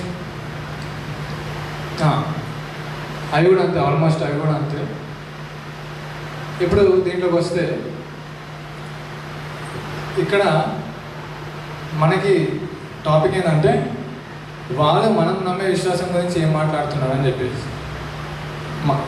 ఇందులో దగ్గరికి వస్తే వాళ్ళు ఏం మాట్లాడుతున్నారో చూద్దాం. వాళ్ళు ఏం మాట్లాడుతూ ఉన్నారు చదవండి. జీసస్ ఈస్ కన్సిడర్డ్ యాజ్ సాధు ఆర్ ఆచార్య. ఆచార్య అంటే టీచర్, సాధు అంటే మాంక్ అంటే ఋషిని మనం ఏమంటాం సాధు అని అంటాం. Jesus is divine. Jesus is divine అంటే ఆయన దైవత్వం కలిగిన వాడు, లేకపోతే దేవునికి సంబంధించినటువంటి మనిషి. తర్వాత Jesus is a wise teacher. టీచర్లలో కూడా జ్ఞానం లేని టీచర్లు ఉంటారు, జ్ఞానం ఉన్నటువంటి టీచర్లు ఉంటారు. ఈయన వైస్ టీచర్ అంటే జ్ఞానవంతుడైనటువంటి teacher. Next Jesus is considered as an Ishu or Hindu saint. Ishu అంటే ఈశ్వరుడు కాదు, మనల్ని రక్షించేవాడిని వాళ్ళు ఏమంటారంటే ఇష్యూ అంటారు. రక్షించేవాడిని ఏమంటారు ఇష్యూ. ఓకే, ఇష్యూ కాదు అది ఇష్యూ. నెక్స్ట్ ఇప్పుడు ఇంకో దగ్గరికి వెళ్దాం. అది బ్యాక్ ఇక్కడ మీకు పైన చూస్తే అది మర్జ్డ్ అని రాసి ఉంది. మర్జ్డ్ అంటే వాళ్ళు విలీనం చేసుకున్నారు. అంటే డైరెక్ట్గా యేసు ప్రభుని కానివ్వండి, లేకపోతే మనం మాట్లాడుకున్నటువంటి అంశాలను కానివ్వండి, వాళ్ళు ఏం చేసుకున్నారు విలీనం చేసుకున్నారు అని అనుకోవచ్చు. Next Buddhism. బుద్ధిజంలో వాళ్ళు ఏమైనా నమ్ముతారు యేసు ప్రభుని గురించి? వాళ్ళు ఏం నమ్ముతారంటే ఎన్లైటెండ్ మ్యాన్. అంటే బుద్ధుడు ఎట్లా ఒక చెట్టు కింద వెళ్ళి కూర్చున్నప్పుడు ఆయన ఒక మెడిటేషన్ చేస్తుంటే ఏమవుతుంది? జ్ఞానోదయం కలుగుతుంది.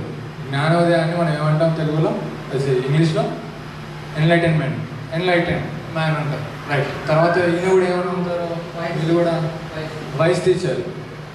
నెక్స్ట్ ఇస్లాం. ఇది యేసు ప్రభు తర్వాత వచ్చినటువంటిది.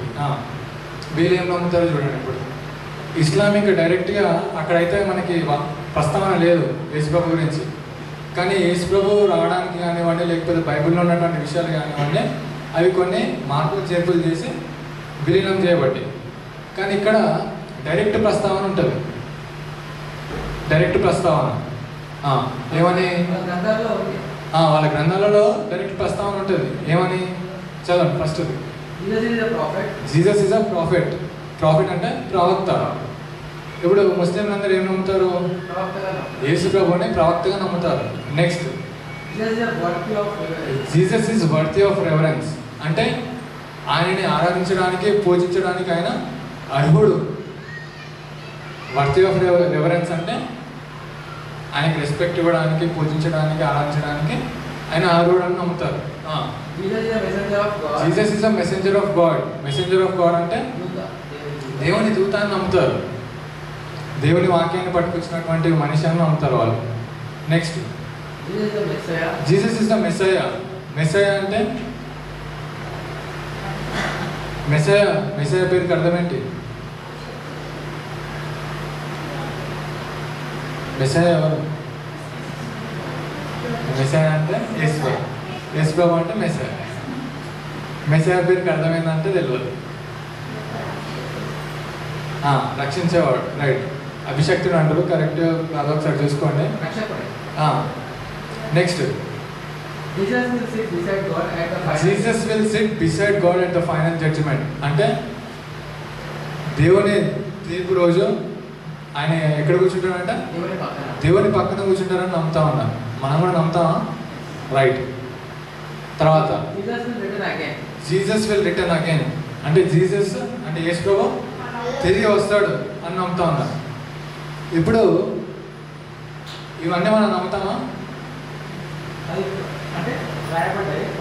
నమ్ముతామా లేదా? ఇది నమ్ముతామా మనము? వీళ్ళు కూడా నమ్ముతా ఉన్నారు. మరి ఇది రైట్ విశ్వాసమా?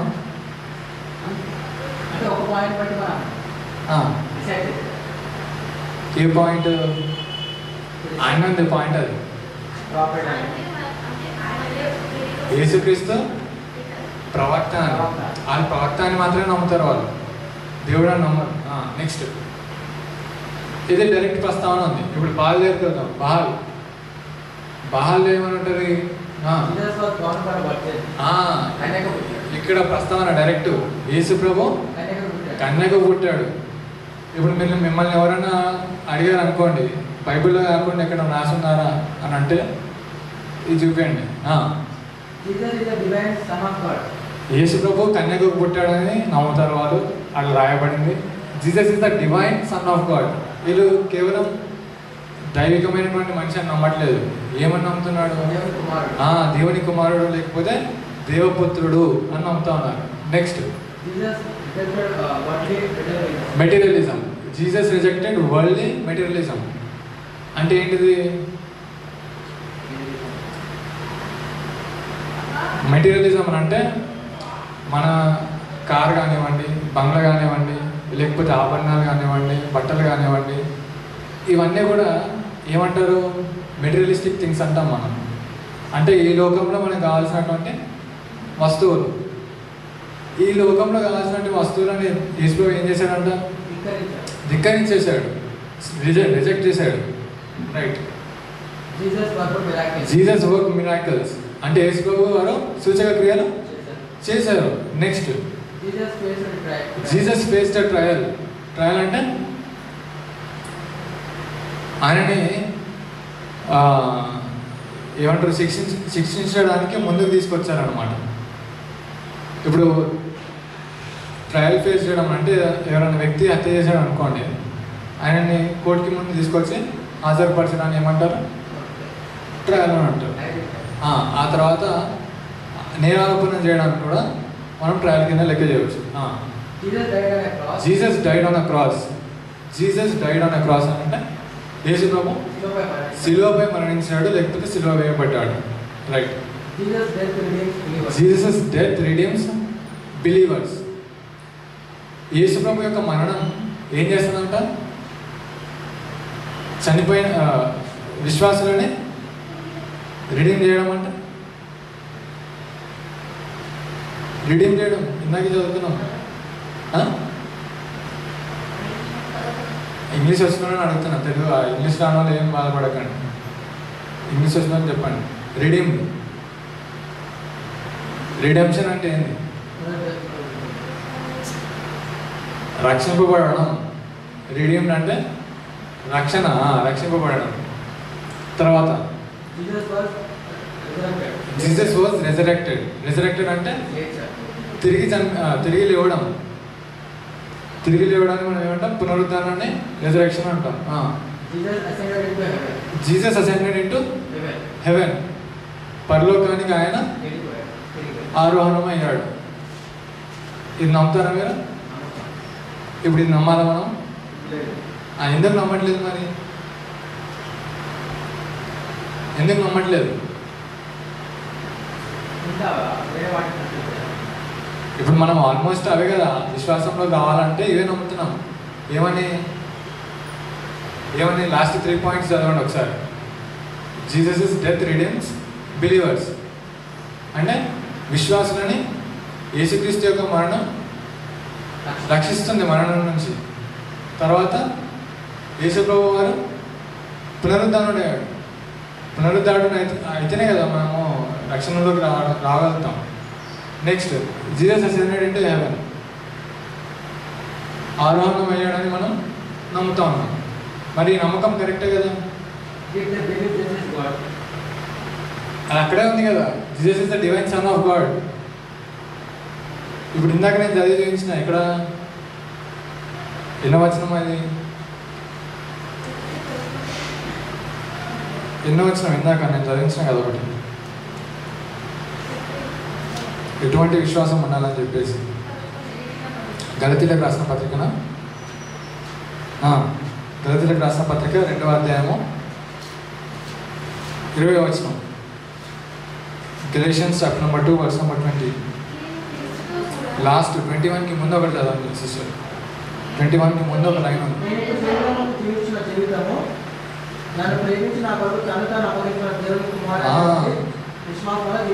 రైట్. నేను ఇప్పుడు శరీరం ముందు జీవించుతున్న జీవితము నన్ను ప్రేమించి నా కొరకు తను తాను అప్పగించుకొనిన ఎవరంట?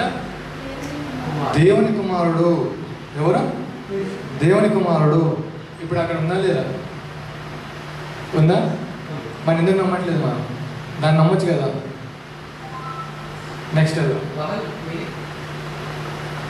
ఆయన పేరు. నెక్స్ట్ ఇప్పుడు ఇన్ని చూసాం కదా, అన్నీ చూడలేం మనం. ఇప్పుడు టైం సరిపోదు, ఆల్రెడీ టైం అయిపోయింది. ఇన్ని చూడలేం కాబట్టి ఇది క్లుప్తంగా ఇంతకుముందు చూసినాయి అన్నీ. ఓకే, ఇన్ని ప్రస్తావనలు ఉన్నాయి, ఎన్ని విషయాలు విలీనమై ఉన్నాయని చెప్పేసి వేరే బిలీఫ్ సిస్టమ్స్లో. నెక్స్ట్ అయితే మనం చూసిన వాటిలో అన్నింటిలో ఎంతో కొంత మనకు తెలిసిన విషయాలు ఉంటాయి, అవునా కదా. ఉదాహరణకి మీరు మోషే గారి గురించి తెలిసింది అనుకోండి, అక్కడ హిందూయిజంలో చెప్పబడుతున్నటువంటి కృష్ణుని కథ గురించి మీరు విన్నాగానే మీకు ఏమవుతుంది? మోషే గుర్తుకొస్తాడు. ఎందుకు? ఆ టిపోలజీ ఉంది.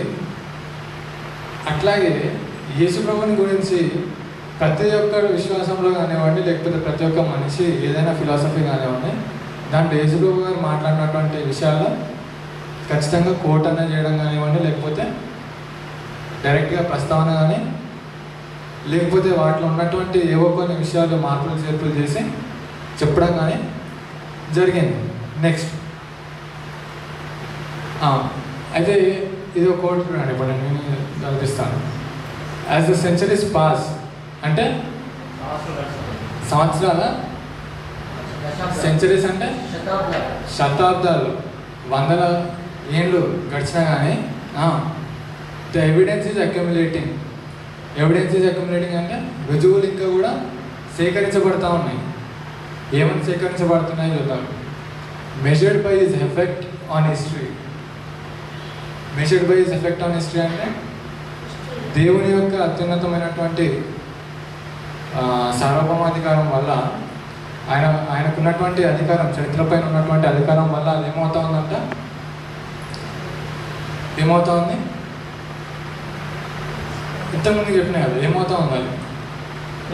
రుజువులు ఇంకా కూడా సేకరించబడతా ఉన్నాయి. అంటే నమ్మడానికి ఇంకా నీకు విశ్వాసం కలగట్లేదా?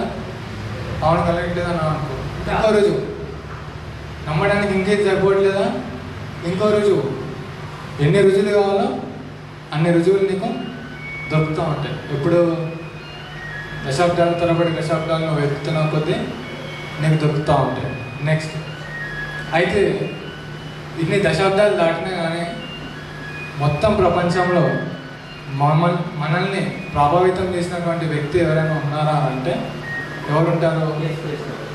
ఎవరుంటారు? యేసుక్రీస్తు ప్రభువు వారు మాత్రమే ఉంటారు.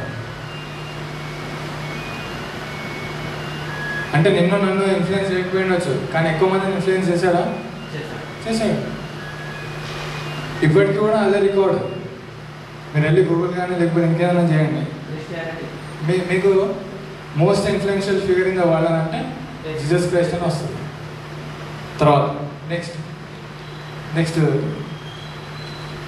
అలా మీరు ఎన్ని పుస్తకాలు తిరిగేసినా కానివ్వండి, నెక్స్ట్ ఎంతమందిని గురించి మీరు చదివినా కానివ్వండి, నెక్స్ట్ అలా ఎంతమందిని అడిగినా కానివ్వండి, ఎంతమందితో మీరు మాట్లాడినా కానివ్వండి, రైట్, యేసుక్రీస్తుని గురించినటువంటి ఎన్ని విషయాలు ఉన్నాయో అవన్నీ చదివినా కానివ్వండి.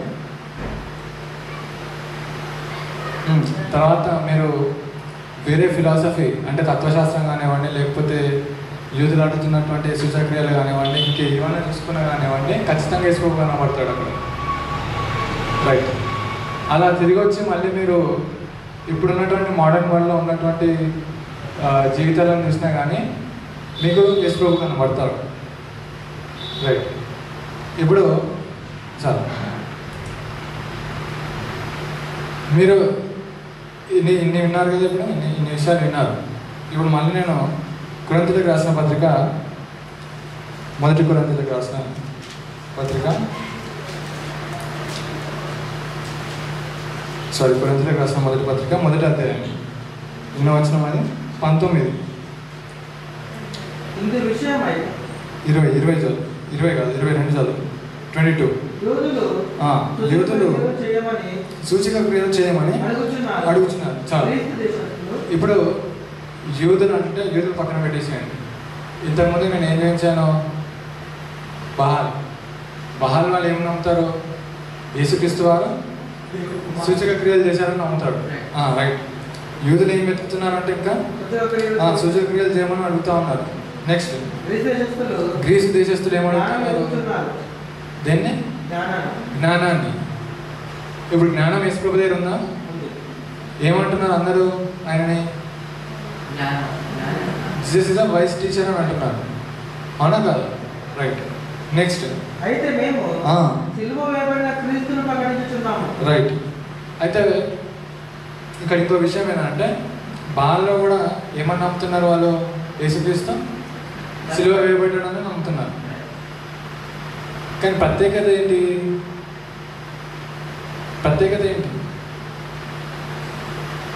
క్రైస్తవ్యానికి మిగతా వాటికి ప్రత్యేకత ఏంటి? అవన్నీ ఎంతో కొంత మాట్లాడుతూ ఉన్నాయి, కానీ ఇక్కడ మాత్రం పరిపూర్ణంగా మాట్లాడుతూ ఉన్నాను. ఇక్కడ మాత్రం పరిపూర్ణంగా మాట్లాడుతూ ఉన్నాను. అక్కడ వేరే విషయాలకి స్కోప్ ఎక్కువ ఉంది, ఇక్కడ వేరే విషయాలకి స్కోప్ అంటే చోటు తక్కువ. అక్కడ యేసుప్రభు గురించి మాట్లాడుతున్నారు కానీ అక్కడ అంత విస్తారంగా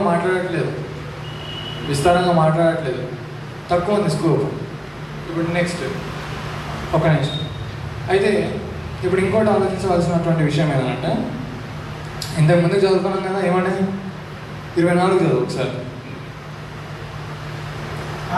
ఆయన యూదులకు ఆటంకముగాను అన్యజనులకు వెర్రితనముగాను ఉన్నాడు, కానీ యూదులకేమి గ్రీసు దేశస్తులకేమి పిలువబడిన వారికే. పిలువబడిన వారంటే ఈ వాక్యాన్ని విని విశ్వసించి రక్షణలోనికి వచ్చిన వారిని మనం ఏమంటాం? పిలువబడిన వారు, కాల్డ్ అని అంటారు. క్రీస్తు దేవుని శక్తి అను దేవుని జ్ఞానమనే ఉన్నాడు. దేవుని వెర్రితనము, దేవుని వెర్రితనం మంచిది అదండి. ఇది దేవుని వెర్రితనం అంటే దేవుని యొక్క ఫూలిష్నెస్ కూడా ఎట్లా ఉంటుందంట? నువ్వు ఆ ఫూలిష్నెస్ చూసి దేవుని ఫూల్ అనలేవు. నువ్వు ఏమనాలి? మనం ఫూల్ అయిపోతాం. మనం ఓన్లీ ఏమవగలుగుతాం? ఆస్ట్రోనిష్ అవ్వగలుగుతాం, లేకపోతే అమేజ్ అవ్వగలుగుతాం. ఆశ్చర్యం వేస్తుంది మనకి, అంతేగాని మనం దేవుని పట్టుకొని అయ్యో దేవుడిని ఇలా చేశాడు అని అన్నంత గొప్పలం కాదు. అర్థమవుతుందా? రైట్. ఇప్పుడు చదువు నెక్స్ట్. దేవుని బలహీనత మనుషుల బలం కంటే బలమైనది. ఇప్పుడు మనం అనుకోవచ్చు, ఎక్కడనో పుట్టిండ అంతెందుకు, ఇక్కడే ఎంతోమంది ఏమంటారు దాన్ని, సాక్ష్యాలు వింటా అంటాం కదా. నేను అందులో నుంచి వచ్చాను, ఇందులో నుంచి వచ్చాను, వాళ్ళు మన దేవుణ్ణి ఇలా అంటారు అలా అంటారు అని చెప్పేసి, అవునా కాదు? రైట్. ఇప్పుడు అదంతా పక్కన పెడితే అక్కడ ఉన్నటువంటి చుట్టుపక్కల ఉన్నటువంటి దేశాల వారు ఏమంటున్నారు చూడండి. యూదులకు ఏమవుతుందంటే 24 ఆయన యూదులకు ఆటంకముగాను అన్యజనులకు వెరితనముగాను ఉన్నాడు, కానీ యూదులకేమి, క్రీస్తు దేశస్తులకేమి, పిలువబడిన వారికి క్రీస్తు దేవుని శక్తియును దేవుని జ్ఞానమునై ఉన్నాడు. మీరు యూదులు కానివ్వండి, క్రీస్తు దేశస్తులు కానివ్వండి, ఎవరైనా కానివ్వండి, కానీ కాల్ అనేది ఎవరికి అంటే ఇది పిలువబడడం అనేది ఎవరికి? అందరికీ. సువార్త అనేది ఎవరికి? అందరికీ. కాబట్టి నువ్వు క్రీస్తు దేశస్తుడు అయినా, లేకపోతే యూదుడు అయినా, లేకపోతే అన్యుడు అయినా, ఈ పిలిపేవారికి అందరికీ. కాబట్టి ఎక్కడో పుట్టాడు మనకెందుకురా, లేకపోతే మాది కూడా దేవుడు మనకెందుకురా, ఈ అవసరం లేదు మనకి. ఇక్కడ చూస్తే ఇందాక ఏం చదువుకున్నాం మనం? Jesus is the most influential figure అని చదువుకున్నాం. అంటే బాగా ప్రభావితం చేసినటువంటి వ్యక్తి. బాగా మనల్ని ప్రభావితం చేయాలంటే ఏదో ఒక మంచిని, లేకపోతే ఏదో ఒక విషయాన్ని మనము ఆ మనిషిలో నుంచి సంగ్రహించేటట్టు ఉండాలి. అవునా కదా? మా అమ్మ అంటే నాకు బాగా ఇష్టం. ఎందుకు? మా నాన్న అంటే నాకు బాగా ఇష్టం. ఎందుకు? నేను మా అమ్మలా అవుతా, నేను మా నాన్నలా అవుతా, లేకపోతే నేను బిల్ గేట్స్లో అవుతా, లేకపోతే నేను టాటాలో అవుతా, అంబానీలో అవుతా. ఎందుకు? ఎందుకంటే వాళ్ళు మనకి ఎలా కనబడుతూ ఉన్నారు? ఓ మోడల్లా కనబడుతూ ఉన్నారు. అవునా కదా? వాళ్ళు మనల్ని ఎలా ప్రభావితం చేశారు? వాళ్ళ జీవితం ద్వారా, లేకపోతే వాళ్ళు పడినటువంటి కష్టాలు కానీ, అందులో నుంచి వాళ్ళు బయటకు వచ్చినటువంటి విధానం కానివ్వండి, లేకపోతే వారు చేసినటువంటి పనులను బట్టి కానీ, ఇలాంటి వాటి ద్వారా మనం ఏమవుతాం? ప్రభావితం అవుతాం. అలా ప్రభావితం చేసినటువంటి వ్యక్తులలో మొట్టమొదటి స్థానంలో ఎవరున్నారు? యేసు ప్రభు ఉన్నాడు. ఇప్పుడు ఒక చిన్న దేశంలో పుట్టి, ఇక్కడ కాదు, మళ్ళీ ఎన్నో కిలోమీటర్ల దూరంలో ఎక్కడో పుట్టి, ఆ చుట్టుముట్టు ప్రాంతాలు తప్పితే ఎక్కడ వెళ్ళేటువంటి మనిషి కాదు ఆయన. కానీ అక్కడి నుంచి ఖండాలు దాటి ఇక్కడి వరకు అది చేరుకుందనంటే మీరు ఆలోచించండి, అది ఎంతో బలంగా ఉంటే మనకి ఇక్కడి వరకు చేరే అవకాశం ఉంటుందో మీరు ఆలోచించండి.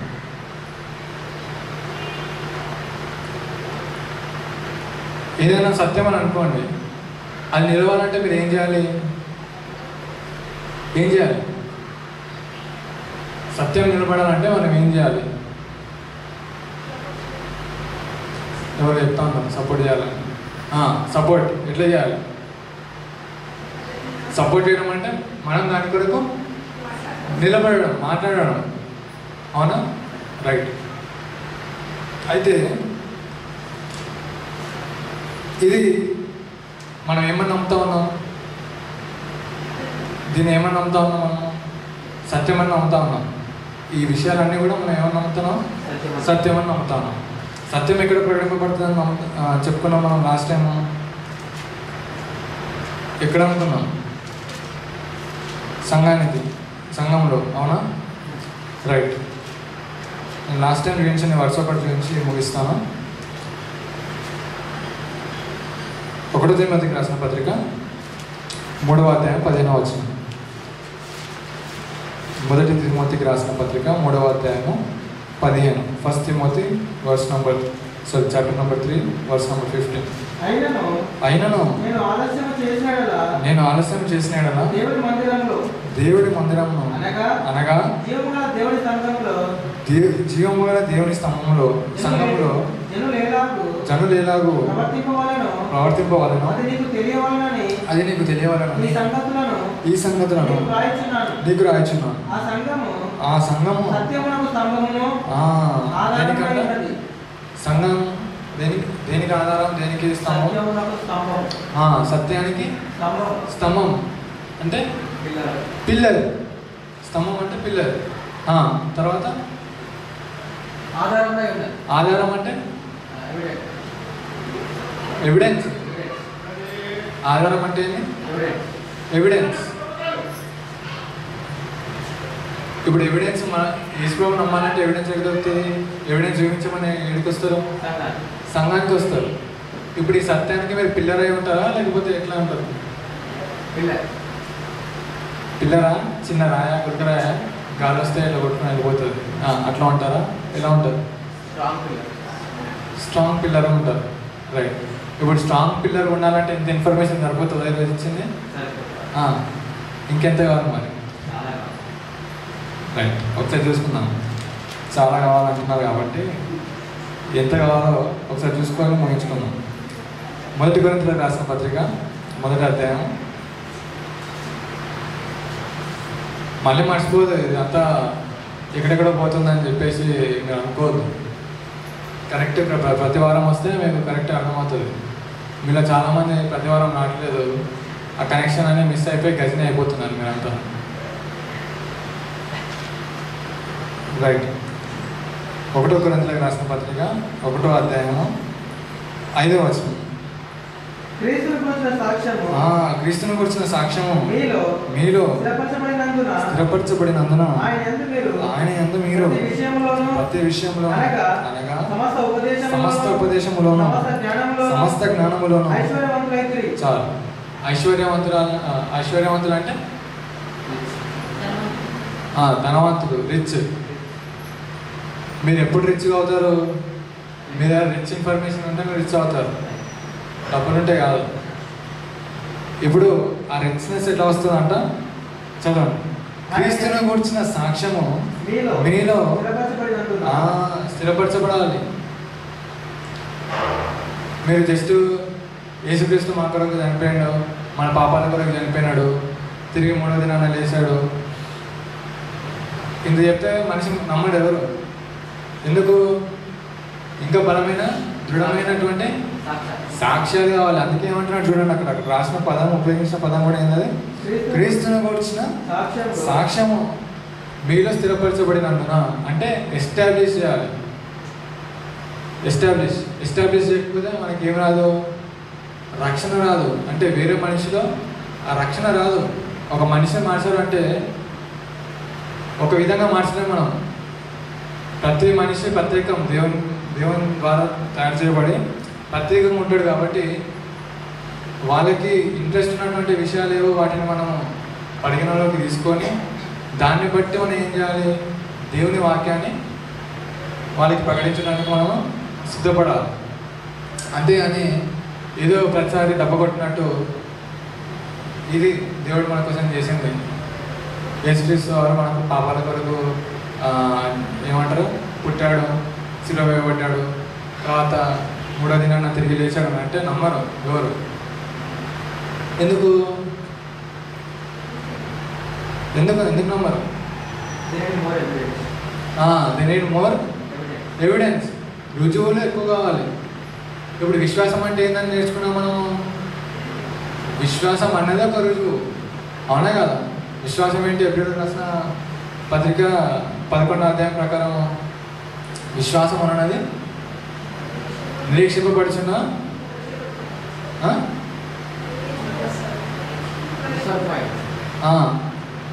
నిరీక్షింపబడుచున్నటువంటి విషయాలను గురించి అది ఏమైంది? నిజ స్వరూపమైంది. రైట్. ఈ నిరీక్షణ ఏందనేది నేను మళ్ళీ వచ్చేవారని చెప్తాను. రియాలిటీకి వచ్చింది. తర్వాత నెక్స్ట్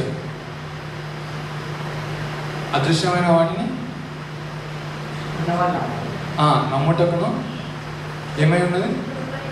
రుజువునై ఉన్నది. అర్థమవుతుందా? సో ఫెయిత్ అనేది ఎట్లా ఉండాలి? మామూలు బ్లైండ్ ఫెయిత్ కాదు ఉండాల్సింది, గుడ్డి నమ్మకం కాదు. ఎటువంటి నమ్మకమై ఉండాలి? రుజువైనటువంటి నమ్మకం. ఎటువంటి నమ్మకం? రుజువైనటువంటి నమ్మకం. రుజువైనటువంటి నమ్మకం లేదనుకోండి, మీరు 2 ప్రశ్నలు అడగగానే తుస్సుమని గాలి దిగిపోతుంది మనకి. అర్థమవుతుందా? సో ఇవన్నీ మనం తెలుసుకుంటేనే కానీ వేరే వాళ్ళకి మనము చెప్పలేము. అట్లాగే వేరే వాళ్ళకి చెప్పడం వదిలేస్తే అటువంటి ప్రశ్నలు మనకు వచ్చినప్పుడు మనకి ఏమవుతుంది?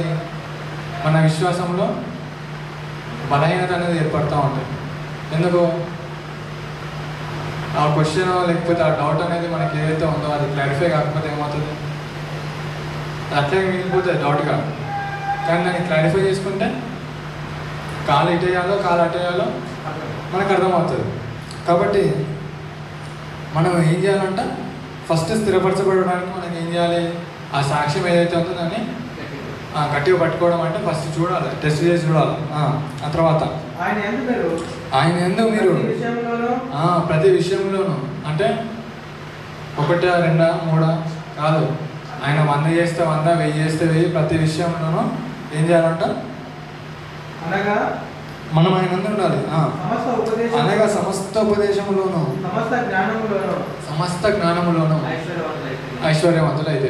ఉపదేశం అంటే వాక్యం, బోధ, సమస్త బోధ లేకపోతే సమస్త వాక్యంలో మనం ఏమవ్వాలి, ఐశ్వర్యవంతులు అవ్వాలి. ఇప్పుడు మీరు ఐశ్వర్యవంతులు అయ్యారా? అయ్యారా లేదా? అవ్వలేదా? కొద్దిగా ఎంత ఐశ్వర్యవంతులు కావాలనుకుంటున్నారు మీరు? న్యూ ఇయర్ రోజు అనుకుంటు కదా, ఫస్ట్ సండే, న్యూ ఇయర్లో ఫస్ట్ సండే, ఇయర్లో ఫస్ట్ సండే నేను ముగించేటప్పుడు ఒక మాట మాట్లాడాను. ఏంటది? గలతీయులకు రాసిన పత్రిక 5వ అధ్యాయం 22వ వచనం. గలతీయులకు రాసిన పత్రిక 5వ అధ్యాయము 22. అయితే ఆత్మఫలం ఏమనగా ప్రేమ, సంతోషము, సమాధానము, దీర్ఘశాంతము, దయాళుత్వము, మంచితనము, విశ్వాసము, సాత్వికము, ఆశానిగ్రహం. ఇప్పుడు నేను పెట్టుకున్నటువంటి ఫస్ట్ గోల్ ఏదంటే అందులో ఒక ఆత్మఫలం ఉంది. ఏంటది? కరెక్ట్. ఏంటది? విశ్వాసం. ఈ విశ్వాసాన్ని మీకు ఎంత ఉందో నాకు తెలియదు, కానీ తెలుసుంటే మీరు దాన్ని ఇంప్రూవ్ చేసుకోవాలి, తెలియకపోతే కూడా ఇంకా ఇంప్రూవ్ చేసుకోవాలి. సో ఇక్కడ ఎందుకున్నాం మనం? ఐశ్వర్యవంతులు అవడానికి. మీకు ప్రతి నెల ఇక్కడ నుంచి ఏమొస్తుంది? 5% ఇంట్రెస్ట్ వస్తూ ఉంది. ఇట్లా వాక్యం ద్వారా ఈ ఆదివారం 5% ఇంక్రీజ్ అయింది, నెక్స్ట్ ఆదివారం మళ్ళీ 5%, మళ్ళీ నెక్స్ట్ ఆదివారం మళ్ళీ 5%. మీకున్న జీవితం దేని కొరకు? ఐశ్వర్యవంతులు అవ్వడానికి. దేని కొరకు? ధనవంతులు అవ్వాలి. మీరు అక్కడెక్కడో బయట పనులు అన్నీ పెట్టుకొని అది ఇక్కడ వదిలేసి అక్కడ వెళ్ళారనుకోండి, ఏమవుతారు? ఈ ఐశ్వర్యం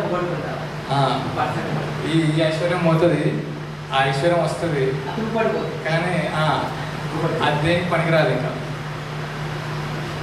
అర్థమవుతుందా? రైట్. అయితే మిగతా స్లైడ్స్ ఉన్నాయి, ఇంకా చాలా ఉన్నాయి. నేను జస్ట్ మిమ్మల్ని ఆలోచించమని చెప్పి మాటలు నేను చెప్తా ఉన్నాను. ఇంకా వాక్యంలోనికి వెళ్తే మనకి వాళ్ళలో ఉన్నటువంటి డిఫరెన్సెస్ ఏందో మనం మాట్లాడుకోవచ్చు. మన సమయాన్ని బట్టి ఇక్కడితో ముగించుకున్నాం.